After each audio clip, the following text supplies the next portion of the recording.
종과 증인이라는 제목으로 하나님 말씀을 전하도록 하겠습니다. 오늘 본문 26장의 상황은 복음을 전하다가 재판을 받게 된 사도 바울이 아그리빠 왕의 요청으로 베스도 총독이 개최한 이 재판장에서 자신은 아무런 죄가 없음을 변호하고 있는 상황입니다. 그리고 그 재판장 안에서 사도 바울 자신이 예수님을 믿고 예수님을 인격적으로 만났던 그 사건들을 그 많은 무리들 가운데 설명하고 변증하고 있는 상황입니다. 사랑하는 성도 여러분, 우리가 너무나도 잘 아는 사도 바울, 이 사도 바울은 예수님을 만나기 이전, 회심하기 전에 이는 어떤 사람이었습니까? 사도 바울은 예수님을 만나기 이전에 예수님을 부정했던 사람이었습니다. 교회를 파괴했던 사람이었죠. 그리스도인들을 핍박하며 죽이기까지 했던 사람이었습니다. 주님을 만나기 전 예루살렘에서 240km나 떨어진 다메섹에 거주하고 있는 그리스도인들을 색출하고 또 죽이기 위해서 먼 길을 주저함 없이 앞장서 나갔던 사람이 사도 바울이었습니다. 그런데 다메섹으로 특별한 사명감을 가지고 향하던 사도 바울 앞에 예수님께서 친히 나타나셨습니다. 예수님은 사도 바울 앞에 정오의 태양보다도 더 밝은 빛으로 바울에게 임하여 주셨습니다. 그 빛을 마주하게 된 바울과 그 모든 일행들은 예수님을 만나고 또 예수님을 향한 그 빛을 보게 됨으로 말미암아 땅바닥에 고꾸라지고 말았습니다. 예수님께서는 그 일당들 가운데 유독 사도 바울을 지목하셨습니다. 그리고 예수님께서 땅바닥에 고꾸러져 있는, 그래서 두려워하며 떨고 있는 바울을 향해서 명령하고 있습니다. 그 첫 번째 명령이 오늘 본문 16절에 나타나는데, 그것은 무엇이냐면 일어나 너의 발로 서라 라는 명령을 사도 바울에게 하셨습니다. 일어나 너의 발로 서라 라고 말씀하는 이 뜻이 무엇일까요? 그것은 이 사도 바울이 그 엎드려져 있는 그 상황에서 다시 일어나서 교회를 파괴하던 예전의 삶으로 똑같이 살아가라 라는 말씀이 아닙니다. 일어나 너의 발로 서라 라고 하는 이 말씀은 바울이 예수님을 만나기 이전에 특별한 사명감으로 그리스도인들을 핍박했던 모든 삶을 벗어버리고 던져버리고 이제는 죄와 어두움과 욕망과 사망에 갇혀있는 세상 사람들을 구원해내는 예수님의 도구로 그렇게 새로운 삶을 시작하라 라는 명령이 오늘 16절에 나타나 있는 일어나 너의 발로 서라 라는 말씀입니다. 예수님의 이 말씀으로 말미암아 예수님과 그리스도인들을 핍박하던 사도 바울은 이제 예수님의 명령에 의해서 다시 일어서게 되는데 이전의 삶과 180도 다른 삶을 살게 됩니다. 자신의 헛된 철학과 맹신적인 신앙에 사로잡혔던 사도 바울은 이제 참 진리 되시는 예수님을 만나게 되었지요. 그래서 땅바닥에 다시 일어나는 그 순간에 사도 바울에게는 새로운 현재와 새로운 미래가 주어지게 되었습니다. 사도 바울에게 주어진 새로운 현재와 새로운 미래는 무엇일까요? 16절에 이렇게 말씀합니다. 일어나 너의 발로 서라. 내가 내게 나타난 것은 곧 내가 나를 본 일과 장차 내가 내게 나타날 일에 너로 종과 증인을 삼으려 함이니. 바울에게 새롭게 주어진 현재와 미래는 16절에서 말씀하고 있는 것처럼 예수님의 종과 증인이 되었다라는 것입니다. 사도 바울에게 있어서 이전 삶을 모두 다 벗어버리고 현재와 미래의 그 삶은 예수님의 종과 증인으로 사는 것입니다. 이 사실은 엄청난 기적인데, 왜냐하면 예수님을 핍박했던 자가 이제는 예수님을 만남으로 말미암아 예수님을 위해서 핍박을 당하게 됩니다. 그리고 예수님을 위해서라면 자기 생명도 아까워하지 않는 종과 증인의 삶을 살아가기 시작한 것이죠. 그래서 사도 바울은 철저하게 이제 예수님을 핍박하던 그 인생에서 예수님을 위해 자신의 생명을 바치는 종과 증인이 되었다라고 오늘 본문에서 이야기하고 있습니다. 우리말 종이라고 번역된 헬라어 명사 휘페레테스는 아래에서라고 하는 전치사 휘포와 배젓는 자라는 의미의 명사 에레테스의 합성어입니다. 그래서 이 휘페레테스 종은 선장의 지휘를 따라서 배 밑창에서 노를 젓는 종을 의미하고 있습니다. 따라서 오늘 본문에서 말씀하고 있는 종 휘페레테스는 바다 위에 배 항로를 조종하는 선장의 삶이 아니라 선장의 지시와 명령을 받아서 힘있게 배 밑창에서 몸과 마음을 동원해서 땀을 흘리는 노젓는 종을 의미하고 있는 것입니다. 바울은 이처럼 예수님에 관한 모든 것에 충성과 순종을 행하는 종 휘페레테스로 부르심을 입었습니다. 또한 16절에 말씀하고 있는 증인 마르튀스는 헬라어 명사 이 마르튀스는 시간이 흘러서 순교자라고 말하는 라틴어 마르티르로 번역되기까지도 했습니다. 그래서 이 증인 마르튀스는 자신의 증언에 대해서 자기 생명을 거는 사람이다 라고 말씀할 수 있습니다. 그래서 이 증인은 이처럼 자신의 생명을 바쳐 복음을 전하는 순교자적인 삶이 바로 증인 마르튀스다라는 것이지요. 우리가 재판 과정에서 볼 때 증거가 부족할 때 가장 유력한 증거가 되는 것이 무엇입니까? 결정적인 증거가 없을 때 가장 진술이 되는 결정적인 증거가 되는 것이 바로 목격자의 진술이지요. 사건의 목격자가 재판 과정에서 증인이 되어서 재판장에 서게 될 때에 그 증인은 자신의 발언에 상당한 책임을 가지고 서게 됩니다. 그래서 증인은 증언을 하기 앞서서 증언 선서를 하게 되는 것이지요. 그 자리에서 거짓말을 하게 되면 어떻게 됩니까? 위증죄를 범하게 되는 것입니다. 이처럼 사도 바울은 자신의 생명을 바쳐서 복음을 증언하는 증인 마르티스의 삶을 예수님 앞에 부르심으로 입었다라는 것입니다. 다메섹에서 예수님을 만난 이후에 사도 바울은 일평생 예수님의 종과 증인으로 살게 되었습니다. 사랑하는 성도 여러분, 사도 바울은 왜 자신의 모든 인생을 주님께 바치고 또 생명을 바칠 정도로 예수님의 종과 증인으로 한평생 살아갔던 것일까요? 그것은 예수님이 누구신지를 깨달았기 때문입니다. 피상적으로만 알던 그 예수가 아니라 자신의 생명을 구원해 주신 그 예수님을 만났기 때문입니다. 예수님이 하나님이라는 사실을 깨달았기 때문입니다. 예수님이 사도 바울 자신의 구원자이자 인생의 주관자이신 예수님을 만났기 때문에 그는 한평생 종과 증인으로 살 수 있게 되었던 것이지요. 사랑하는 성도 여러분, 우리가 주님이 누구신 줄 알고 주님이 나를 위해서 무엇을 하셨는지 우리가 안다면 우리도 사도 바울처럼 반드시 주님의 종과 주님의 증인으로 살아가야 한다라는 것을 믿으시기를 바랍니다. 사도 바울의 삶은 복음을 선포하고 교회를 세우는 일에 자기 목숨을 바쳤습니다. 생명을 다해 이 복음을 전하는 일에 최선을 다했습니다. 복음을 전하고 교회를 세우는 일을 하면서 사람들에게 맞아 죽을 뻔도 하였습니다. 재판도 받게 되었고 심지어 감옥에 가기까지도 했습니다. 결국 그의 인생의 말미에 순교하기까지 했던 것이죠. 이처럼 우리가 주님의 종, 주님의 증인으로 삶을 살아간다라고 하는 것은 사도 바울의 일대기처럼 우리가 한평생 복음을 전하고 또 교회를 교회답게 세우는 일에 목숨을 다하는 것이 오늘 우리를 종과 증인으로 불러주신 그 사명임을 믿으시기를 바랍니다. 사랑하는 성도 여러분, 성도된 우리 모두는 하나님 말씀에 순종해야 합니다. 교회 앞에 순종해야 합니다.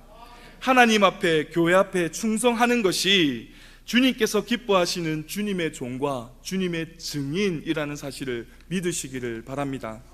사랑하는 성도 여러분, 종 휘페레테스는 하나님의 음성을 따라가는 자입니다. 양이 자기 주인인 목자의 음성을 따라가듯이 이렇게 종 휘페레테스는 하나님의 그 음성을 가지고 또 하나님께서 우리에게 주시는 그 말씀을 가지고 한평생 살아가는 것이 바로 종의 모습인 것입니다. 그렇다면 주님의 종으로 부르심을 입은 성도는 어떻게 살아야 하겠습니까?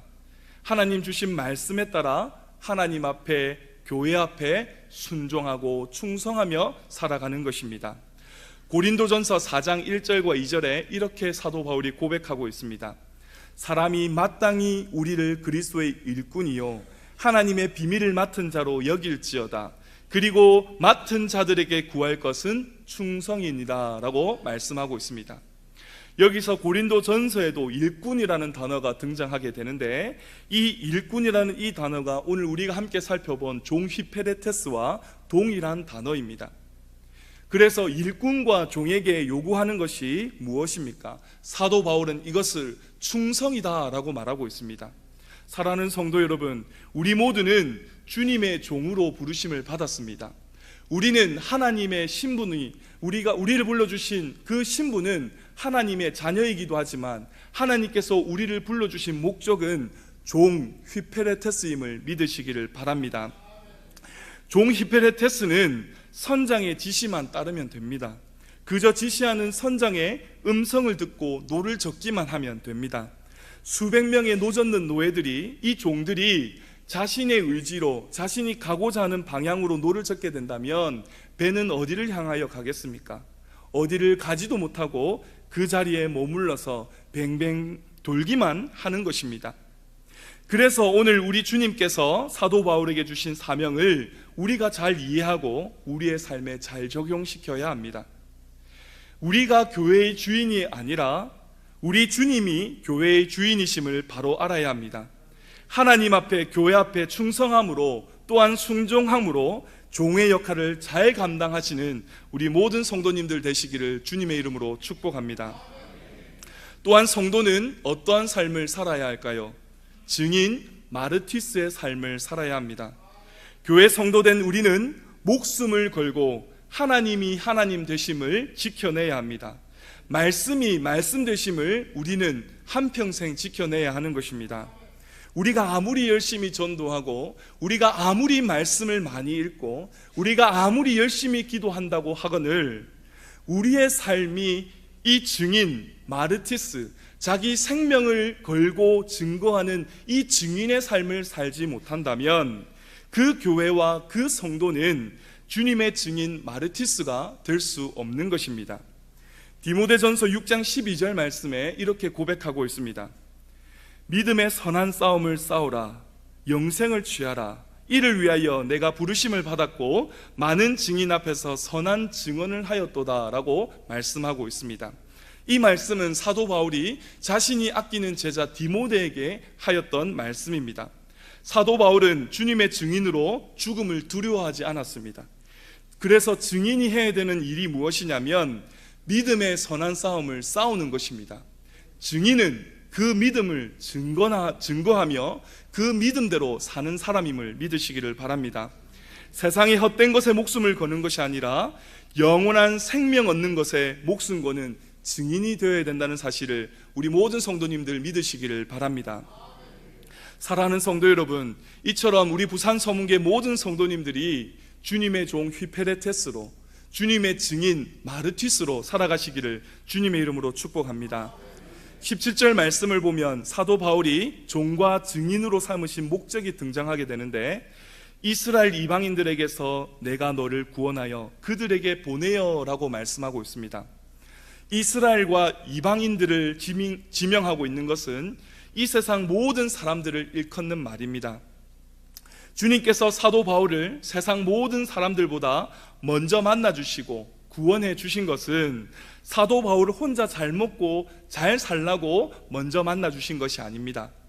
우리 주님께서 사도 바울을 먼저 만나주신 이유는 주님의 종 휘페레테스와 주님의 증인 마르티스로 온 세상 사람들에게 복음을 전하고 온 세상 사람들에게 생명을 전하는 그 일을 감당하기 위해서 사도 바울을 만나주신 것입니다. 사랑하는 성도 여러분, 오늘 우리가 예수님을 믿는 목적과 교회를 다니는 이유가 무엇이겠습니까? 주님께서 우리를 먼저 만나주시고 우리를 먼저 구원해 주신 이유는 믿지 않는 우리 가족과 믿지 않는 우리 이웃과 또 세상 사람들이 하나님을 모르는 또 직장 종료들에게 주님의 귀한 복음의 소식을 전하기 위해서 우리를 불러주셨다라는 사실을 믿으시기를 바랍니다. 그래서 우리는 복음을 전하는 사명자로 예수님을 믿고 교회를 다니고 있음을 기억해야 합니다. 내가 평안하고 내가 잘되기 위한 종교가 기독교의 본질이 아닙니다. 내 소원을 들어주는 종교가 기독교가 아닙니다. 기독교는 예수님의 사랑을 전하고 주님의 말씀을 전하고 예수님이 사셨던 그대로 살아내는 종교가 바로 기독교임을 믿으시기를 바랍니다. 내가 부자가 되고 내가 잘 되는 것이 주님께서 가르쳐 주신 복음과 사랑이 아니라 구원의 은혜를 입은 우리 모든 성도를 통하여 주님의 거룩한 사랑이 전해지는 것이 오늘 주님께서 우리를 종과 증인으로 삼아주신 목적과 이유임을 믿으시기를 바랍니다. 본문 18절 상반절을 한번 살펴보겠습니다. 18절을 보시면 그 눈을 뜨게 하여 어두움에서 빛으로 사탄의 권세에서 하나님께로 돌아오게 하고 라고 말씀하고 있습니다. 사랑하는 성도 여러분, 사도 바울이 왜 18절 맨 앞에 눈을 뜨게 하며 라는 문장을 등장시켰을까요? 사도 바울은 이 주님의 종 히페레테스와 주님의 증인 마르티스로 온 세상 사람들에게 다시 보낸 것은 세상 사람들의 눈을 뜨게 하기 위해서 부르심을 받은 것입니다. 아무것도 보지 못하고 먹지 못하였던 예수님을 만났던 그 바울이 그때 다메섹에 살던 경건한 유대인 제자 아나니아의 기도로 그 바울의 눈 가운데 비닐이 덮여져 씌워져 있었는데 그것이 그 기도로 말미암아 벗겨졌습니다. 자신이 경험한 진리와 지식에 매여 살던 사도 바울은 예수님을 만남으로 말미암아 그 덮여졌던 비닐이 떨어지게 되었습니다.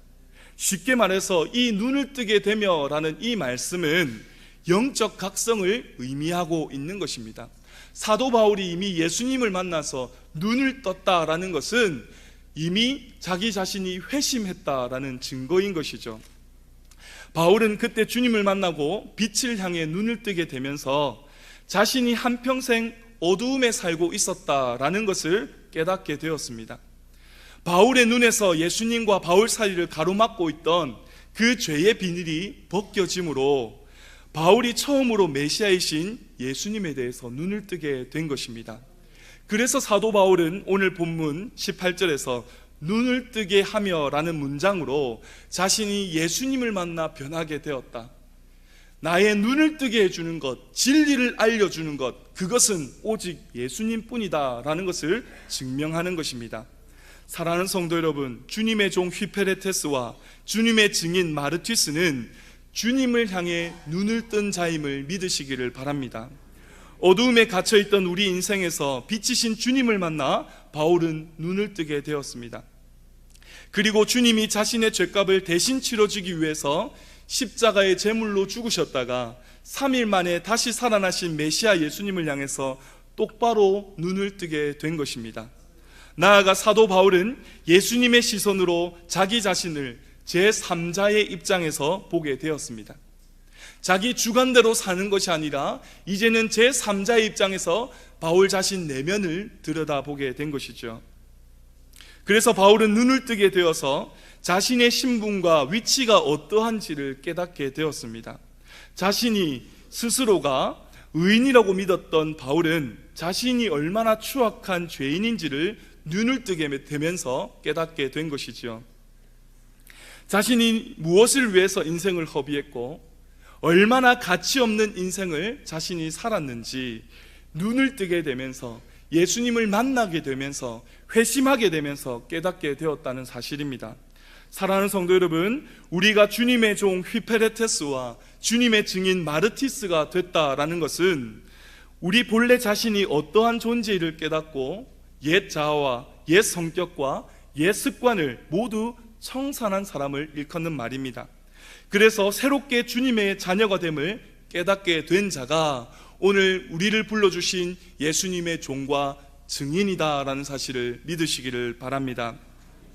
그래서 주님의 종과 증인된 우리는 우리의 삶이 어떠한지를 날마다 점검해야 합니다.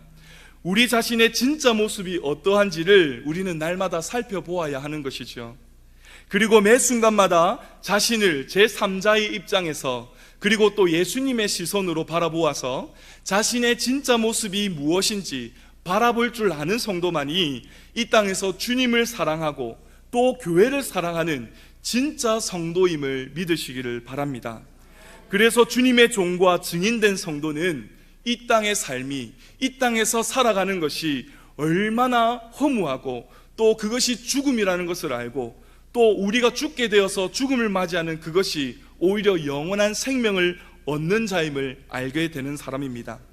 그리고 어두움을 탈피하고 빛을 지향하는 삶을 종과 증인은 살아가게 되는 것이죠. 사탄의 노예가 아니라 하나님의 거룩한 자녀로 날마다 살아가게 되는 것입니다. 사랑하는 성도 여러분, 예수님의 시선으로 날마다 자신을 되돌아봄으로 이 땅의 주님의 종 휘페레테스로, 또 주님의 증인 마르티스로 살아가시는 우리 부산 서문교회 성도님들 되시기를 주님의 이름으로 축복합니다.